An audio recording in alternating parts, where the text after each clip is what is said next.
Assalamualaikum warahmatullahi wabarakatuh. Kami dari kelompok 4 akan memaparkan hasil diskusi kelompok kami mengenai tujuan, fungsi, komponen, dan pendekatan kurikulum pelatihan. Kelompok kami beranggotakan saya sendiri, Zahira Afifah, Zunianti Hoiriyah, Lutfia Zahra, Raden Tri Utami, Lu'lu Abdah Muthia, Uswatun Hasanah, dan Muhammad Fani. Tujuan kurikulum pendidikan dan pelatihan.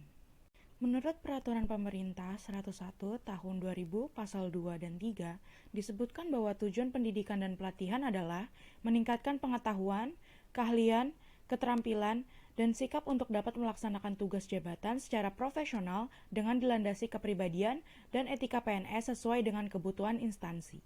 Selanjutnya, untuk merumuskan tujuan belajar umumnya mencakup 3 ranah, yaitu psikomotor, afektif, dan kognitif. Setiap ranah terbagi lagi menjadi beberapa kategori. Ranah psikomotorik memiliki 5 kategori yang terdiri dari peniruan, praktek yang dibimbing, ketepatan, penerapan, dan mengimprovisasi. Lalu, pada ranah afektif terdapat 5 kategori yang dimulai dari penerimaan suatu nilai, respon, penilaian, mengkonseptualisasi, dan menginternalisasi suatu nilai. Terakhir, ranah kognitif yang memiliki 6 kategori antara lain adalah pengetahuan, pemahaman, pengaplikasian, analisis, sintesis, serta evaluasi. Dalam mencapai tujuan tergantung pada bagaimana proses di tahap perencanaan dan program tersebut berlangsung. Hal yang harus dipertimbangkan ialah tingkat kemungkinan pencapaian tujuan secara efektif, serta tingkat kemungkinan pelaksanaannya dapat berjalan secara efektif dan efisien. Saya Lulu Abdah Mutia akan menjelaskan mengenai fungsi kurikulum pendidikan dan pelatihan. Bagi tujuan diklat itu sendiri, yaitu sebagai alat atau sarana dalam mencapai tujuan tersebut. Kemudian bagi pelaksana diklat atau widya iswara, yaitu sebagai pedoman dalam menyusun, mengatur, melaksanakan maupun evaluasi diklat itu sendiri. Kemudian bagi lembaga penyelenggara diklat, yaitu sebagai pedoman untuk mengembangkan kurikulum itu sendiri. Kemudian sebagai alat yang mengontrol proses diklat, dan sebagai persiapan membentuk SDM atau tenaga diklat. Kemudian, bagi peserta diklat, kurikulum ini berfungsi sebagai pengorganisasi belajar yang dirancang dengan cermat untuk pembinaan karakter, kemudian sebagai pembelajaran dan pengalaman baru juga, dan sebagai bekal untuk bertanggung jawab atas tugas dan jabatan yang akan diemban nantinya. Oke, selanjutnya saya Sutunasana akan menjelaskan part ketiga, yaitu komponen kurikulum pendidikan dan pelatihan. Komponen merupakan bagian-bagian yang ada untuk terjadinya komponen pokok atau komponen utama dalam kaitannya satu sama lainnya. Menurut Hairudin 2005, kurikulum adalah bahan dalam memberikan kepada peserta pelatihan dalam proses pengajar dan belajarnya. Komponen utama dalam kurikulum pelatihan terdapatnya 6 part. Yang pertama, part pertama yaitu komponen tujuan atau yang merupakan arah untuk mencapai tujuan yang diinginkan. Part kedua, komponen isi yang merupakan materi ataupun program yang akan dilaksanakan. Serta komponen ketiga, komponen media yang merupakan salah satu prasarana, sarana, media dalam perantara kurikulum tersebut. Selanjutnya, yang keempat, adanya komponen strategi atau pembelajaran yang merupakan strategi dalam pelatihan tersebut. Yang kelima, komponen proses belajar mengajar atau pelaksanaannya, kepentingan dalam pelatihan yang ada. Dan yang terakhir, komponen evaluasi, yaitu ketercapaian kurikulum, tujuan yang ada, serta alat kontrol untuk memantau dalam ketercapainya tujuan tersebut.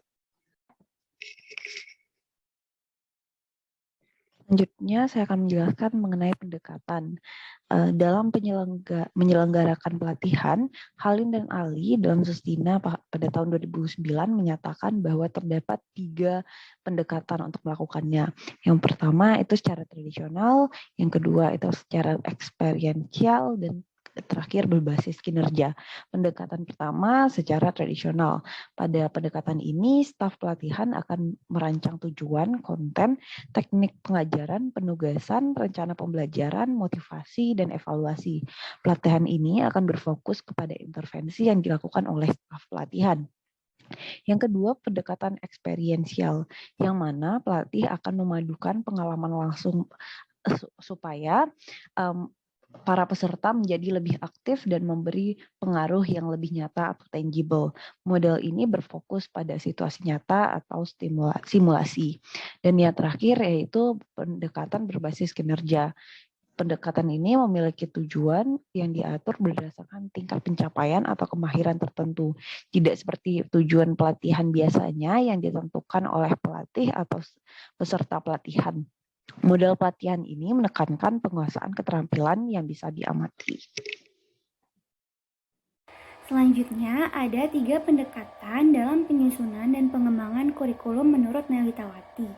Yang pertama itu ada kurikulum bekal kehidupan, yaitu bertujuan untuk tercapainya pengorganisasian pengalaman belajar dan penelitian hasil belajar. Yang kedua, ada kurikulum pendekatan masyarakat, yaitu diharapkan kurikulum mampu untuk memerankan tanggung jawab sosialnya. Baik, sebelumnya perkenalkan, nama saya Zuniati Khairia, NIM 012. Di sini akan melanjutkan presentasi mengenai pendekatan dalam penyusunan dan pengembangan kurikulum pelatihan.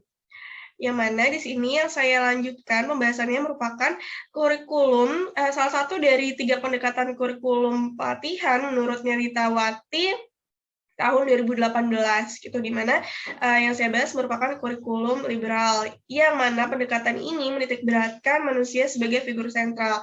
Kenapa demikian? Karena membahas tentang liberal nih teman-teman semua, maka membahas tentang kebebasan, keterbukaan, dan sifat-sifat asasi kemanusiaan.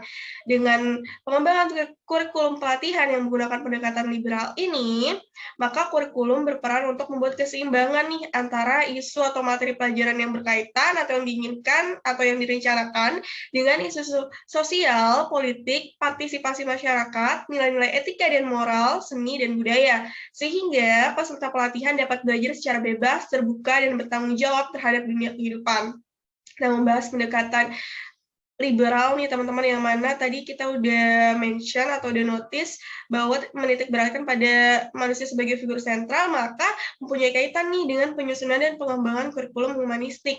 Kenapa? Karena pada kurikulum humanistik berpusat pula pada peserta pelatihan gitu. Dengan demikian, melalui pendekatan ini, peran pelatih adalah menciptakan situasi yang kondusif untuk mendorong peserta pelatihan mengembangkan kemampuan dalam upaya pemecahan masalah secara mandiri. Sekian dari saya, terima kasih. Selanjutnya, saya akan membahas mengenai kesimpulan. Berdasarkan penjelasan yang telah dijabarkan sebelumnya, dapat ditarik kesimpulan bahwa kurikulum pelatihan merupakan salah satu metode yang diadakan sebagai upaya mencapai tujuan pelatihan yang disusun secara sistematis dan menyeluruh. Dalam melakukan pengembangan kurikulum pelatihan, baik organisasi maupun pelatih itu sendiri, dirasa perlu dalam memahami tujuan kurikulum, fungsi kurikulum, komponen kurikulum, dan pendekatan kurikulum pelatihan. Melalui pemahaman atas poin-poin tersebut, bukan tidak mungkin pelatihan yang dilaksanakan mampu memberikan output yang diharapkan. Cukup sekian pemaparan materi atau analisis jurnal dari kelompok kami. Kurang lebihnya mohon maaf. Assalamualaikum warahmatullahi wabarakatuh.